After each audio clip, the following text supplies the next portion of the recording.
Bueno, gracias. ¿Les parece que oremos? ¿Sí? Decimos, Señor, buenos días. Gracias por empezar este día, medio a las corridas.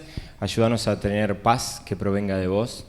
Danos la posibilidad de encontrarnos de alguna manera.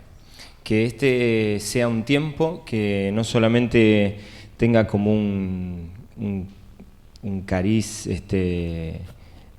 académico, sino que sea un tiempo de devoción.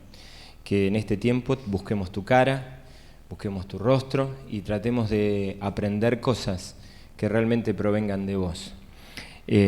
Obviamente, Señor, como te lo pido otras veces, usame para ayudar a esta gente linda a reflexionar en vos, a pensar en tus cosas y a pensar en cómo servirte mejor, no solamente como un elemento metodológico, sino como un acto de adoración. Queremos servirte mejor porque queremos dar lo mejor para vos. Luego tu Espíritu se las arregla, como siempre, para hacer cosas maravillosas. Nosotros te pedimos que nos movilices a la fidelidad, a la obediencia y a la excelencia, como actos de adoración, Señor. En el nombre de Jesús. Amén y amén. Bueno, me pidieron que pensáramos cómo hacemos para entusiasmar a las generaciones actuales con el tema de la Biblia. Y entonces es un desafío mayúsculo. Cualquier cosa le pueden preguntar acá a Luis, mal camarógrafo, cuánto sabe de la Biblia, que va a encargarse de desaprobar todo mi ministerio. Entonces, pero así que quiero tirarle un par de ideas, y quizás ustedes tengan otras, ¿está bien? Y no me quiero parar de acá desde el que las sabe todas. Pero sí me entusiasma pensar cómo podemos ayudar a esta generación a volver a encontrarse con la Biblia. Quiero arrancar por cuestiones súper prácticas, cosas que se me ocurren a nivel súper práctico, pero y después ir a cuestiones que tienen que ver con más de fondo. ¿Está bien? No sé si estoy haciendo el camino inverso o no, pero vamos a ir por ahí. ¿Está? Entonces, bueno, lo primero que quería mostrarles es que esta foto está totalmente pasada de moda. Encontrar un joven hoy que lea la Biblia de papel, es, no sé, como sacarle una foto y poner un cuadrito y se los traes a los de Sociedad Bíblica para que los pongan en el salón de ventas, más o menos, ¿no? Así que esta es una foto totalmente pasada de moda y lo cierto es que los muchachos, al igual que muchos de nosotros, hemos adquirido toda una conexión a través de lo que tiene que ver con los dispositivos móviles, ¿no? Así que, de alguna manera, me parece que uno de los desafíos que tenemos, no el único ni el más importante, pero uno de los desafíos que tenemos es, de alguna manera, encontrarnos con los dispositivos móviles y las aplicaciones. Y acá yo quiero hacerles una invitación, porque no quiero venderles aplicaciones. La primera invitación es que utilicen las tiendas digitales de sus celulares o de sus dispositivos móviles y hagan trabajo de profunda investigación. Es decir, bájense todo lo que diga Biblia y empiecen a mirarlo. Se van a encontrar con cosas paupérrimas, espantosas, quizás hasta heréticas, ¿está bien? Pero se van a encontrar con otras cosas que definitivamente pueden ser muy, muy buenas, ¿está bien? Si ustedes más o menos saben algo, ahí tienen el iconito del YouVersion, ¿sí? YouVersion es una aplicación más que interesante por un montón de cosas, entre otras porque funciona casi como si fuera una red social. La mayoría de las personas, incluyéndome, de hecho no la usamos como red social, pero hay una posibilidad de compartir, de dar ideas, de transmitir cosas a otros. Vos desde YouVersion podés generar esas placas de diseño con textos y toda esa historia que son más que maravillosas, ¿no? Entonces hay un montón de cosas para investigar y sobre todo cuando los pibes están en las redes sociales hay posibilidad de conectarse con ellos a través de eso. Después hay otras aplicaciones. Una de las aplicaciones que recomiendo sobre todo para los nenes es la versión, es el producto que YouVersion sacó. Parece que estoy vendiendo la YouVersion, ¿no es cierto? Pero es el producto que sacó para niños, que está espectacular, fantástico ese coso. Ayer lo estuvimos chequeando con Paz, con mi hija de 4 años. Es un producto más que bueno. Y después se van a encontrar con un montón de productos que tienen juegos, ¿no? Y que les van a dar, para mí sirven para dos cosas. Uno, o para compartir vía online con los chicos y decirle bajate esto, mirá lo que sé yo, o si no, cuando ustedes tienen algún tipo de dispositivo y pueden contar con este soporte del coso, pueden utilizarlo para interactuar con los chicos en cualquier actividad. Entonces hay veces que cuestiones que tienen que ver con dinámicas para que los chicos aprendan o se encuentren con la Biblia, ya están producidas. Ya hay un montón de aplicaciones que de las que vos te podés apropiar. ¿Viste? A veces uno arma el PowerPoint con todas las preguntas sobre la Biblia para chequear cosas, ya está hecho. Entonces, obviamente si querés hacerlo vos, yo muchas veces lo hago, pero si no, sabés que está. Entonces, les insisto en que, y a los más grandes, se buscan un adolescente, lo invitan a tomar la leche a casa, y le dicen, vamos a investigar, ayúdame a investigar juntos todo lo que haya en internet sobre la Biblia que me sirva. Y van a matar 2 pájaros de un tiro. Primero, van a tener mucha información, y segundo, se van a comprar la relación con un adolescente que les va a venir muy, muy, muy, muy bien. ¿Está bien? Algo que a partir de las redes sociales nosotros hemos tratado de implementar de una manera o de otra es el saludable y sabio uso de las placas. ¿Está bien? A través de WhatsApp o a través de las redes sociales, muchas veces lo que tratamos es transmitir a veces es palabra de Dios, a veces es un concepto. Otra vez, las placas, hay muchas placas que no tienen que ser un genio en diseño porque ya están en internet. Las buscás y las encontrás. Te podés encontrar con esta, por ejemplo, tan bonita. Esta no la hice yo, estaba en internet. Hice 4 clics y tenía esa placa. ¿Tá? Así como esa puede haber 10.000. Y entonces yo los animo a que se familiaricen con eso, porque, bueno, si viven con adolescentes o saben con adolescentes, o sea, hay que agarrar una espátula y sacarle el dispositivo móvil de la mano, porque si no, no sale, ¿no es cierto? Entonces, a través de estas placas y a través de eventos o lo que sea, hay toda una instancia, y esto puede acompañarse, como por ejemplo, podríamos hacer un estudio de Gálatas durante un mes y ir mandándole versículos a los chicos durante la semana.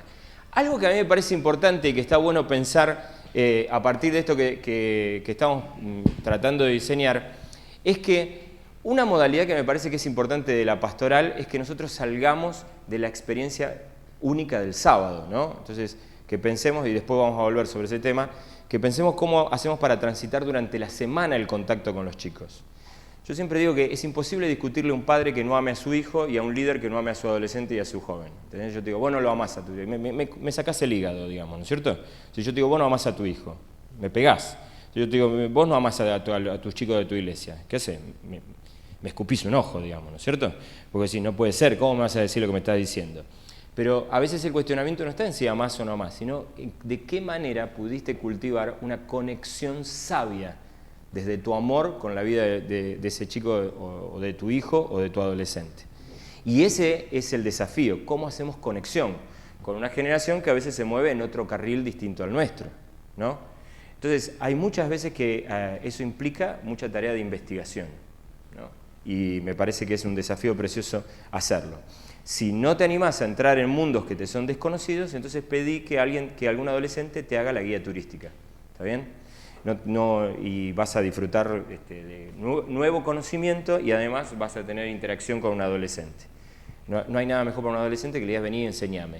¿Está bien? Él se siente que sos un viejo vetusto y que él es el árbol de la sabiduría, ¿me entendés? Entonces, a partir de las placas y a partir de estas dinámicas, me parece que está bueno que podamos entrar en todo lo que tiene que ver con ayudar a los chicos a entrar en el conocimiento bíblico y obviamente para esto está bueno cualquier especie de desafío que se te ocurra, ¿no? Hay veces que yo he usado placas para bajar conceptos o a veces uso placa para bajar alguna trivia, entonces hay algunas 3, 4 posibilidades sobre un planteo, sobre una pregunta, sobre un libro de la Biblia, sobre un pasaje y ahí plaqueamos la trivia y después a tu criterio y a tu discernimiento y a tu creatividad y a tu poder adquisitivo están los premios que le vas a dar al que conteste bien y ponga el primer comentario en cosas. Se está relamiendo con los premios Luisma. Muy bien. O pueden ser trivias, o pueden ser verdadero o falso, o pueden ser preguntas. Cualquiera de esas cosas las encontrás en aplicaciones de internet. Las podés encontrar, pero a patadas. ¿Está bien? vos pones trivias sobre la Biblia y vas a encontrar. Preguntas sobre la Biblia, vas a encontrar. Verdadero o falso, vas a encontrar. ¿Está bien? Hay un montón de aplicaciones que tienen que ver con eso. Vos podés encontrar una que sea la mejor y la más compatible con tu dispositivo. A partir de ahí, de estas cuestiones, está bueno pensar, hay otro tramo de cosas más que interesantes que tienen que ver con, me acordé de otra cosa. Por ejemplo, otra cosa interesante que hay en formato de aplicaciones son diccionarios bíblicos y comentarios bíblicos. Entonces, con algunos adolescentes, los que están más ávidos, vos podés hacerle la conexión con los comentarios y los diccionarios bíblicos, que no muerden, son fantásticos, y que realmente enriquecen un montón, ¿sí? Y otra vez, las placas, en vez de tener que ver con versículos, pueden tener que ver, tirar una palabra rara de la Biblia o algún concepto que a veces está como mal manejado, ¿tá? Como por ejemplo pecado, que pecado para el común de la gente es ese elemento, esa herramienta para la opresión de los pueblos a partir de grupos hegemónicos religiosos. En cambio, si vos lo llevás al diccionario bíblico y le mostrás qué es pecado, entonces ahí ya estamos hablando y encodificando de manera correcta. Entonces, por ejemplo, uno podría trabajar todo eso y obviamente, además de Google, hay algunas aplicaciones que le podemos decir a los pibes, mira, además de buscarlo en Google y que te conteste Wikipedia, que probablemente te conteste mal, hay algunas aplicaciones que también lo pueden hacer. ¿Sí? ¿Está bien hasta acá? Estoy yendo medio rápido para tratar de meter lo que más que puedo.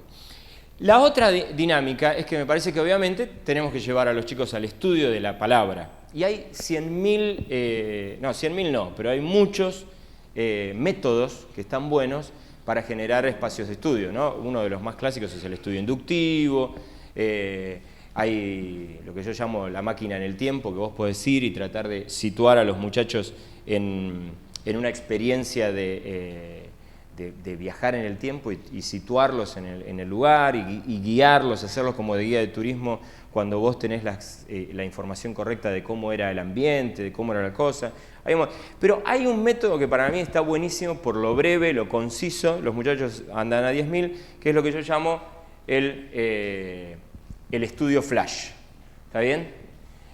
Que consiste básicamente en 3 preguntas. Yo puedo agarrar cualquier pasaje y hacerle estas 3 preguntas. La primera pregunta es, ¿qué descubriste? ¿Qué te enteraste a partir de esto? Y esto es rápido, esto yo puedo hacer 4 versículos, tiro los 4 versículos y digo, ¿qué descubriste? Y la siguiente pregunta es, ¿qué no entendiste? ¿Qué no entendés? Rápido, tiralo rápido. Y tercero, ¿qué aprendés? ¿Está? Entonces, hay veces que con esas 3 preguntas nosotros podemos introducir a los chicos en un pasaje o en un capítulo de la Biblia de manera muy, muy rápida y hacerlos llegar. Y en esa velocidad ganarles un poco el entusiasmo. ¿Está? En esta dinámica me parece más que importante ponernos a pensar cómo establecemos un programa a lo largo del año donde podamos ir jugando con todas estas cosas, ¿sí? Yo le acabo de dar como un montón de herramientas que ustedes pueden agarrar y decir, bueno, ahora las voy a poner en el año con los pasajes y los temas que yo quiero abordar a lo largo del año. A ver, y acá voy a hacer un paréntesis. Yo tengo una declaración bastante categórica que consiste en lo siguiente. Yo creo que todo ministerio de jóvenes y adolescentes serio planea el año. El mensaje por contraposición, espero no herir susceptibilidades, ¿no es cierto? ¿Está? Pero si vos querés tener un ministerio serio, entonces planeás el año. Y hay gente que me dice, ay, el mover del espíritu y qué sé yo. Yo digo, mira, a mí no me embromes porque Dios ya tiene organizado el apocalipsis. Entonces, si Dios ya organizó el apocalipsis, no puede ser que yo no organice el año, ¿me entendés? Entonces, busco la guía del espíritu y me planeo el año. ¿Por qué? Porque, entre otras cosas, puedo ver cómo vuelco todas estas herramientas para entusiasmar a los muchachos con distintas cosas. Pero entonces, hay un desafío que me parece que para nosotros es importante, que es mirar el año a lo largo y buscar todas estas herramientas y aplicarlas a los contenidos que nosotros queremos vertir sobre la vida de los pibes. Sean contenidos temáticos o sean contenidos bíblicos. ¿Soy claro hasta acá? ¿Sí? ¿Seguro? Voy así como a las apuraditas. Hasta acá cuestiones que tienen que ver con lo metodológico, ¿sí? Después, si quieren, cuando lleguemos a las preguntas podemos mirarlo. Ahora, A partir de todo esto que son herramientas y que ustedes pueden encontrar 100.000 más y encontrar 100.000 métodos más, me parece que hay cuestiones que tienen que ver de fondo. Dos cosas que se me vienen a la cabeza y que tienen que ver con la idea de cuestiones metodológicas. Una tiene que ver con cómo hago, yo creo que hay una alternativa para acercar a los chicos al papel, ¿sí? Si no, los chicos de Sociedad Bíblica me están a punto de matar en este mismo momento. Entonces, y creo que una de las posibilidades, algo que hacíamos mucho hace un tiempo atrás en la ciudad en la que yo soy originario, en Campana, hacíamos algo que siempre estoy ahí a punto de hacerlo ahora en mi experiencia en Buenas Nuevas, que es como si fuera una feria de la Biblia, ¿no? Como si fuera una exposición de la Biblia. Y llevarlos a los pibes a todas las posibilidades que uno tiene de acercamiento a la Biblia. Por ejemplo, podría haber tranquilamente un stand que recupere todo lo que tiene que ver con los recursos tecnológicos, pero podría haber otro stand con las Biblias de los abuelos de la iglesia, que la tienen toda subrayada y marcada y qué sé yo, y que los pibes vayan y se encuentren con, mirá, hay un tipo, mirá el tipo, el tiempo que le invertía a la Biblia. Y vos, atorrante, no tenés ni un versículo por mes, ¿me entendés? Mirá a este tipo cómo se sentaba y cómo buscaba y cómo trataba de desentrañar todo lo que podía. Mirá cómo está subrayado, marcado, etcétera, etcétera. Otra posibilidad para encontrarnos con distintas versiones de la Biblia, ¿sí? Otra vez, también en papel. Eso lo pueden encontrar en los dispositivos, pero también en papel. Otra posibilidad es encontrarse con todo lo que tiene que ver con esos, lo que yo llamo recursos satelitales a la Biblia, como un comentario bíblico, como un diccionario bíblico, y que haya como un stand que tiene que ver con eso. Y otra con todo lo que tiene que ver con recursos como las Biblias en formato de historieta, que hay varias versiones y hay varias posibilidades.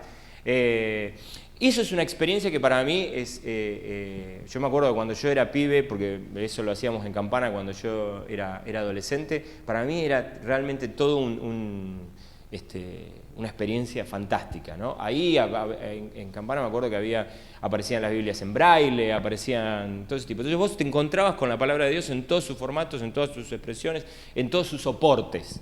Entonces creo que ese es un recurso más que interesante.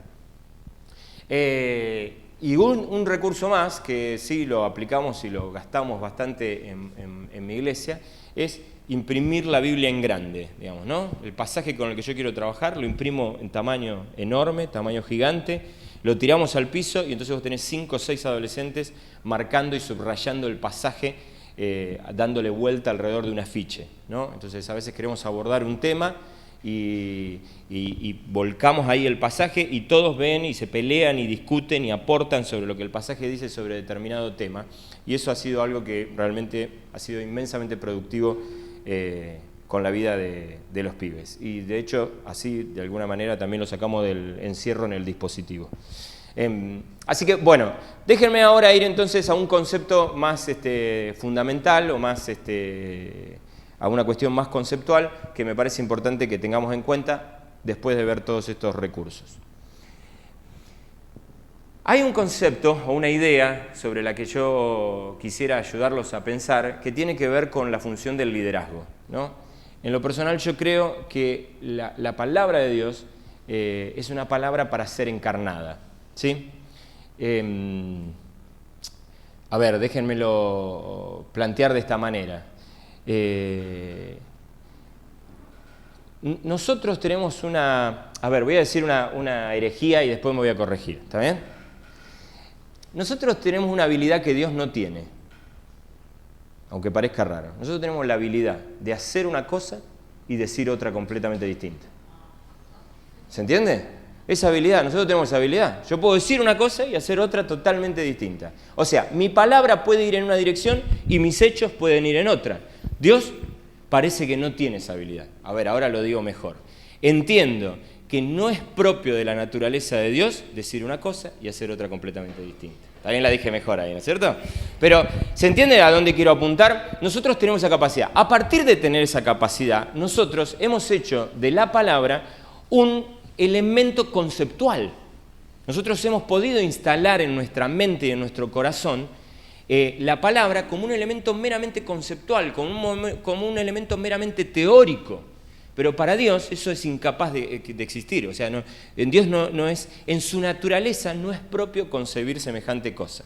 ¿Soy claro hasta acá? Miren una cosa, por ejemplo, nosotros hemos concebido el concepto de la palabra de Dios no vuelve vacía, ¿no es cierto? Y nos encanta, es fascinante, ¿no? Decimos, no, vos predicá a tiempo y afuera de tiempo porque la palabra de Dios no vuelve vacía.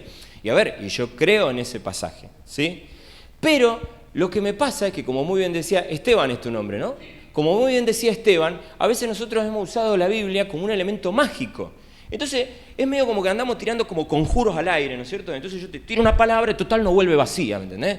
Entonces es como que ando haciendo una especie de dinámica mágica donde yo tiro una palabra y se supone que como te tiré la palabra, no va a volver vacía, guarda. Y la verdad es que yo me encantaría mostrarles el contexto de esa expresión que ni siquiera llega a versículo, no es un versículo, es parte de un versículo. Entonces quisiera mostrarles ese concepto. Nosotros hemos sabido acuñar y quizás hasta exagerar de ese concepto de que la palabra de Dios no vuelve vacía, pero déjenme regalarles el contexto, que este es otro desafío interesante. Miren, yo le hago este desafío a todos los adolescentes. Decime qué versículo sabés de memoria. Entonces me tiran cualquiera, Juan 3:16. ¿Qué dice el versículo anterior y qué dice el posterior? No tengo idea. ¿No es cierto? Entonces yo le digo, mira, ya es rico que vos sepas Juan 3:16.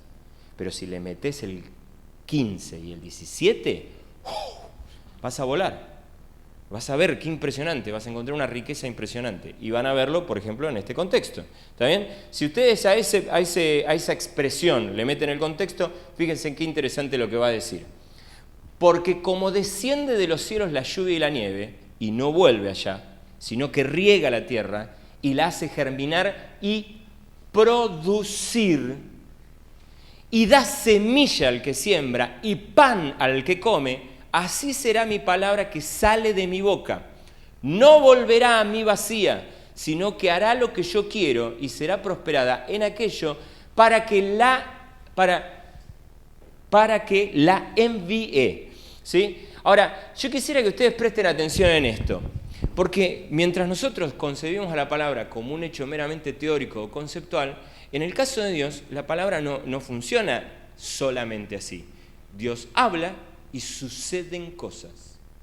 ¿Está bien? Dios habla y se producen cosas. Es decir, cuando Dios hace, habla. Y cuando Dios habla, hace. ¿Se entiende? Vienen como juntos, están en el mismo combo. Y yo creo que ese es el desafío de un discípulo de Jesús.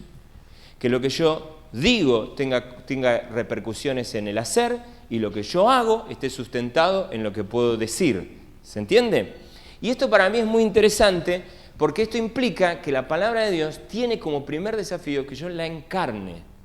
No puedo separar teoría de práctica. La teoría y la práctica en el acuñar la palabra de Dios van juntitas, van como pegaditas una al lado de la otra. Y ese desafío para mí es más que interesante porque entonces eso significa que cada vez que yo digo algo, mi desafío es cómo lo vivo, cómo lo pongo en práctica. Y cuando digo algo, ese decir algo tiene como soporte mi vida. El apóstol Pablo dice que tenemos que ser cartas escritas, ¿no? Cartas vivas. Y esas cartas vivas precisamente tienen que ver con esto, con que si yo te digo que hay que amar al prójimo, vos tendrías que encontrar en mí a alguien que ama al prójimo. ¿Está? Yo no puedo ir a mis adolescentes y enseñarles sobre el amor al prójimo y después hablarle mal del pastor de la iglesia. ¿No? No puedo ir y decirle a los chicos, miren, hay que amar al prójimo, y cuando mis chicos me ven relacionarme con mi esposa, ven que la trato con frialdad. ¿Soy claro en lo que estoy diciendo? Y ese para mí es el gran desafío. Y si hay algo, la palabra de Dios cobra verdadero poder, y no estoy desestimando el decir y el hablar la palabra de Dios, pero yo entiendo que la palabra de Dios fue concebida para ser encarnada. Cuando Dios envió la palabra, la envió para producir, no para generar simplemente una conceptualización intelectual. ¿Soy claro?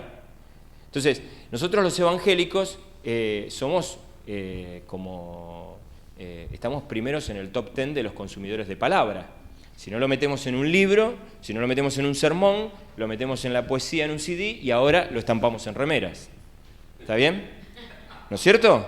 Pero el desafío que nosotros tenemos, y no está mal, todo eso está buenísimo, ¿no? Bueno, sí, con una especie de marketing, pero tenemos que poner mensaje, tenemos que establecer, y todo eso va en el código de la palabra hablada o escrita.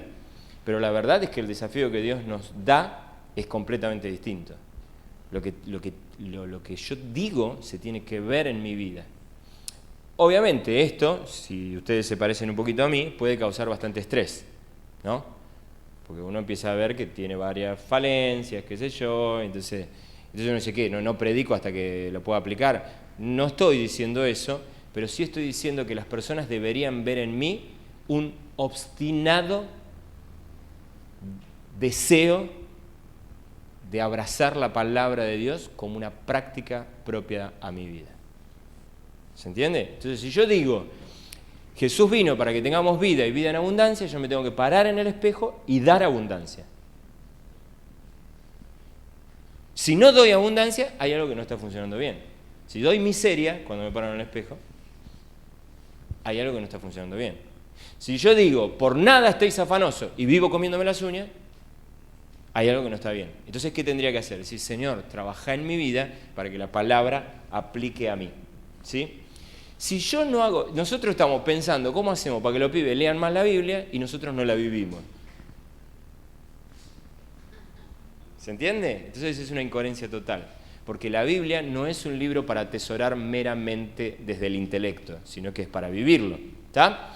Fíjense, en esta misma línea, ustedes pueden ver que nosotros hemos hecho algo parecido con Juan 8:32. ¿Tienen Juan 8:32? Seguro que se lo saben de memoria. ¿Está? Juan 8:32 dice, y conocerán la verdad, y la verdad los hará libres. ¿Sí? A mí me gusta cuando hablo con los chicos sobre este versículo, les digo, ahora, la I no está ahí porque es una letra cool. ¿Vieron que la I griega es una letra como canchera? Si vos te llamás Daniel, firmás Dani con Y, ¿entendés? Si vos te llamás Patricia, firmás Pati y no le ponés I latina, ¿entendés? Le ponés Y. Porque parece como que tiene más onda la Y. Bueno, la I ahí no está porque tiene onda, ¿me entendés? La I viene de algo, tiene conexión con otra cosa, ¿sí? Ahora, cuando nosotros tenemos este versículo aislado, y acá venga todo lo que tiene que ver con dejar los textos fuera de su contexto, cuando nosotros dejamos solamente ese versículo aislado, ese versículo parece un pase de magia, ¿entendés? Y conocerán la verdad. Y la verdad los hará libres, ¿no? Parece como un elemento mágico. Vos conocés la verdad conceptualmente, yo te tiro una verdad y cataplúfete, vos sos libre. Pero cuando vos pones en contexto este versículo y lees el Juan 8:31, del que la mayoría de nosotros no se lo acuerda de memoria, ¿está bien? La cosa empieza a cambiar. Entonces dice, entonces Jesús le dijo a los judíos que habían creído en él. Hago una pausa acá. No le está hablando a gente incrédula.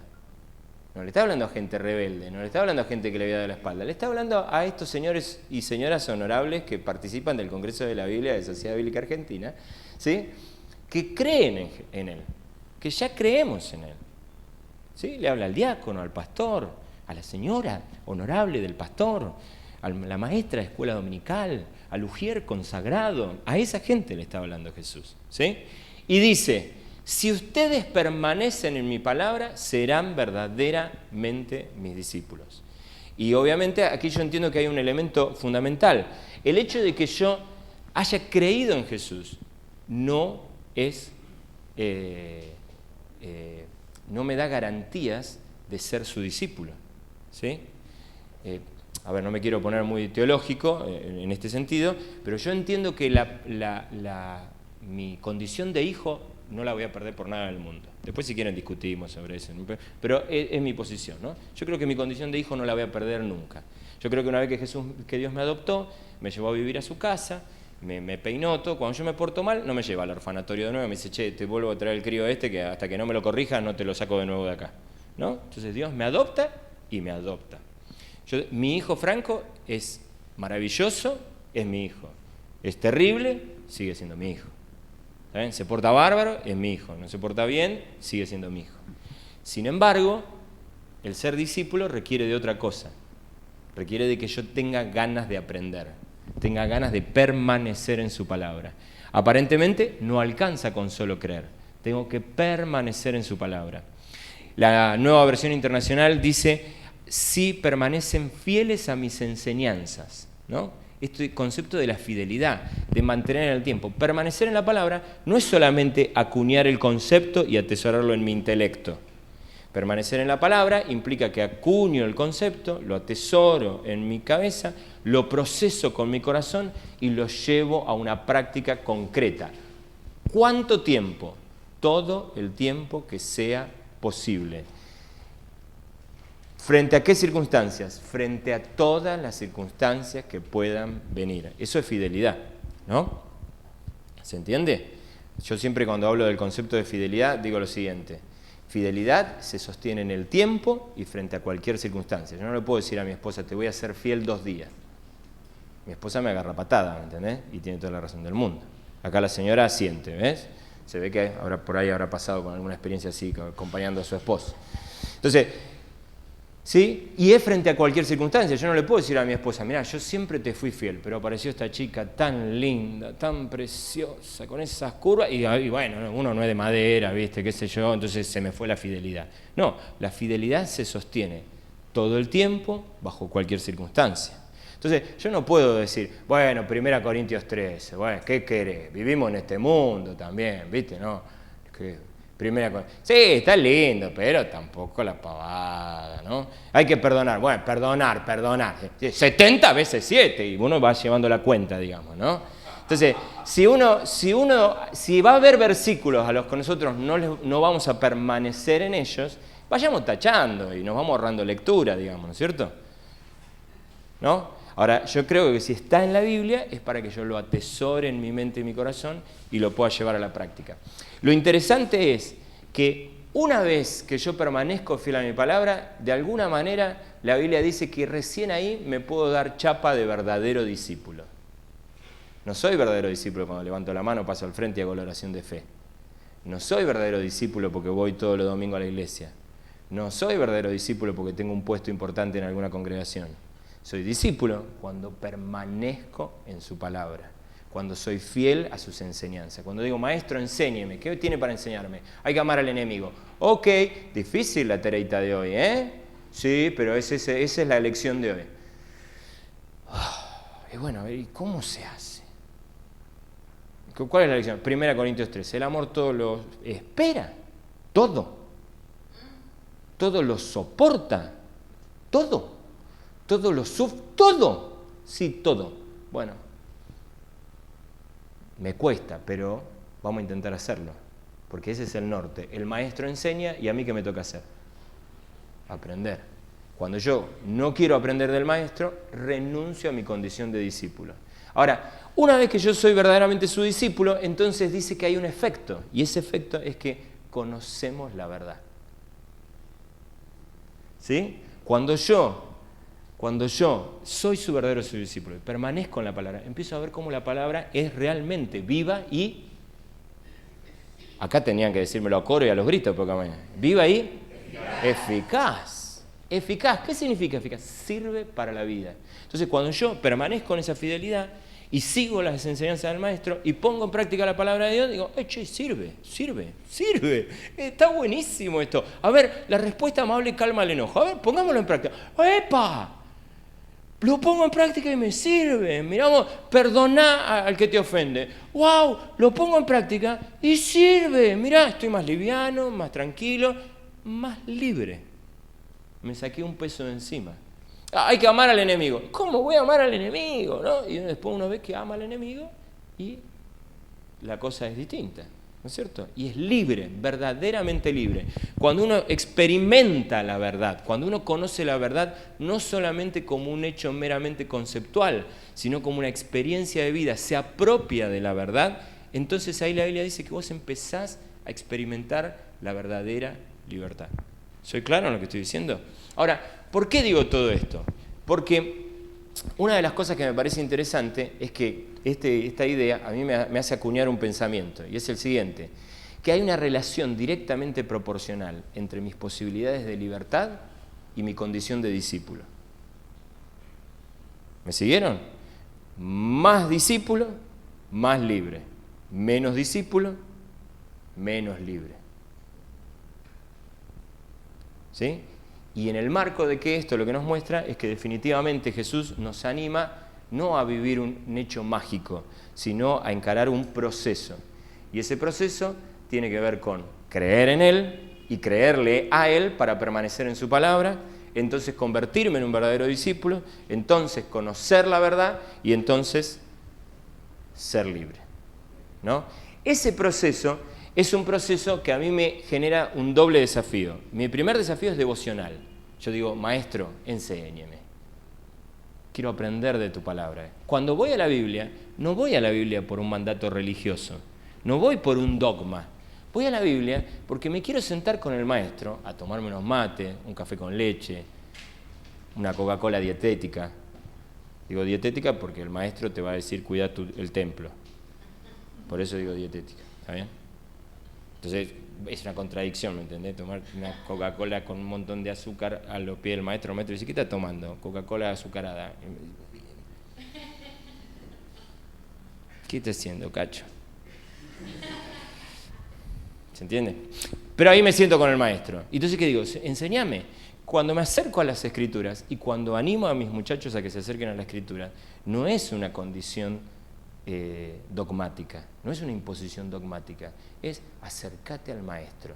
¿Por qué te tenés que acercar al maestro? Porque él te tiene que enseñar. ¿Por qué te tiene que enseñar? Porque vos tenés que permanecer en su palabra. ¿Por qué tenés que permanecer en su palabra? Porque tenés que convertirte en su discípulo. ¿Por qué tenés que convertirte en tu discípulo? Porque tenés que conocer la verdad. ¿Por qué tenés que conocer la verdad? Porque si no sos un esclavo de miércoles, campeón. ¿Se entiende? Está en juego tu libertad, nada más ni nada menos. Ahora, eso para mí primeramente es un desafío devocional, es para mi vida. ¿Por qué me acerco a la palabra de Dios? Porque está en juego mi libertad. Si yo soy ignorante de la palabra de Dios, soy ignorante de sus enseñanzas, si yo no las pongo en práctica, si yo no las encarno, está en juego mi libertad, nada más ni nada menos. Entonces, primeramente tengo un desafío devocional. El otro desafío es ministerial. ¿Por qué he entregado mi vida a discipular a adolescentes y jóvenes?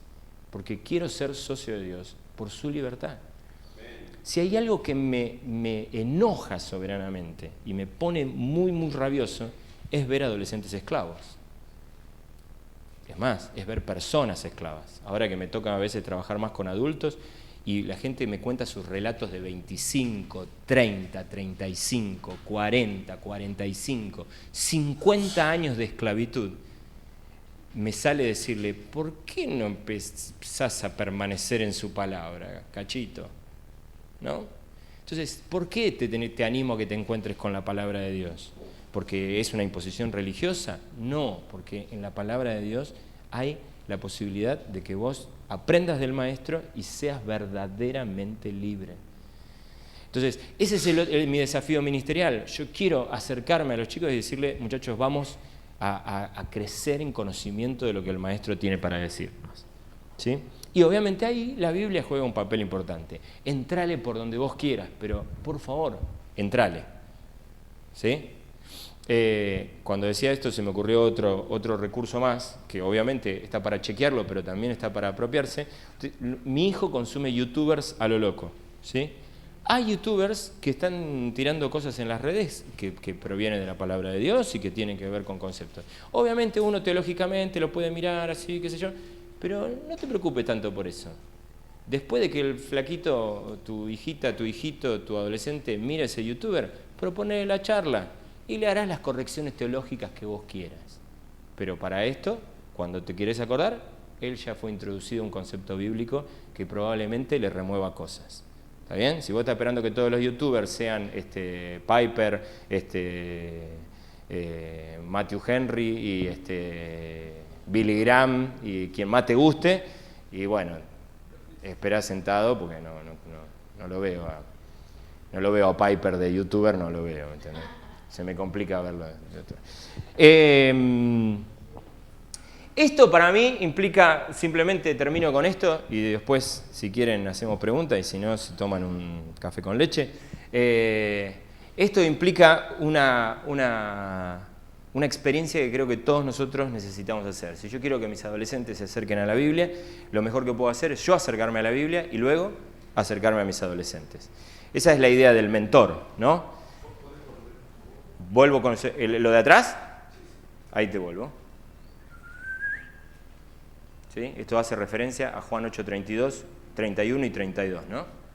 Es el proceso en el que Jesús presenta en esos dos versículos. Creer, permanecer en su palabra, entonces me convierto en su verdadero discípulo, conozco la verdad y entonces soy libre.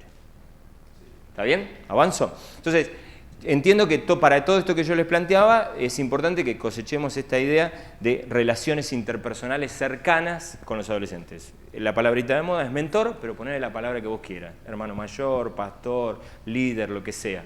Pero de alguna manera tus adolescentes necesitan ver que vos estás enamorado de la palabra de Dios.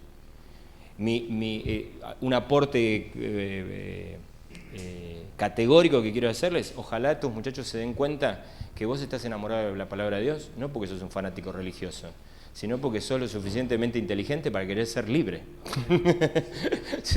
Yo quiero ser libre.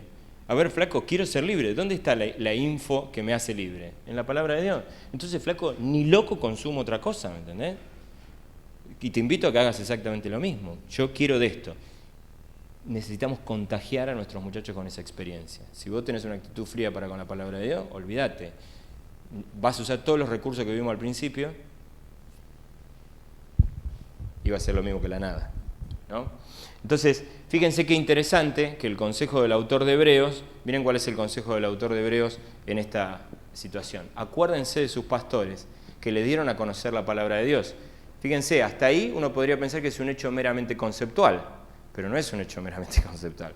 Dice, piensen en los resultados de su conducta e imiten su fe. Entonces, ese es el desafío que vos y yo tenemos, que no solamente tengamos un almacenaje importante de la palabra de Dios de manera conceptual, sino que sermones muy bien armados y sermones muy bien elaborados, sino que podamos mostrar a través de nuestra conducta y nuestra experiencia de fe que esa palabra que hemos dado la hemos vivido. Ser modelo, exactamente. Ahora, es interesante esto. Para ser modelo no solo alcanza con vivir bien. Yo siempre digo que hay dos instancias. La primera es cuidar tu vida. ¿Sí? Diego Armando Maradona dice, yo no pedí ser ejemplo de nadie. Bueno, está bien. A él le queda bárbara la frase, a vos te queda horrible. Porque parte del negocio del padre es que seas ejemplo. Tenés que ser ejemplo. Si no, dedícate a otra cosa. Digamos, ¿no? Entonces, ese es el desafío que vos y yo tenemos. Ahora, lo primero es cuidar mi vida. Lo segundo es ver cómo acorto distancias. Y quizás a veces sea un desafío todavía mayor, ¿no? Porque cuidar mi vida, está bien, me meto de monje en el Tíbet y cuido mi vida. Pero acercarme a un espantoso adolescente es otra cosa, ¿no es cierto? ¿Sí? Tony Campolo, que para mí es uno de los oradores más destacados que conozco, él dice, prefiero someterme a un pelotón de fusilamiento, dice. ¿Está bien? Y lo admiro a Tony, pero igualmente me llama la atención. Prefiero someterme a un pelotón de funcionamiento que a un auditorio con adolescentes, ¿no? Entonces, yo creo que en ese desafío está precisamente cómo acortamos distancias. Y para acortar distancias hay que tener como una actitud más abierta y de aprendizaje. Y quizás ellos puedan guiarte por todo un montón de cosas de aprendizaje que a vos después te habilite a poder enseñar a vos también, ¿no? Hasta acá lo mío.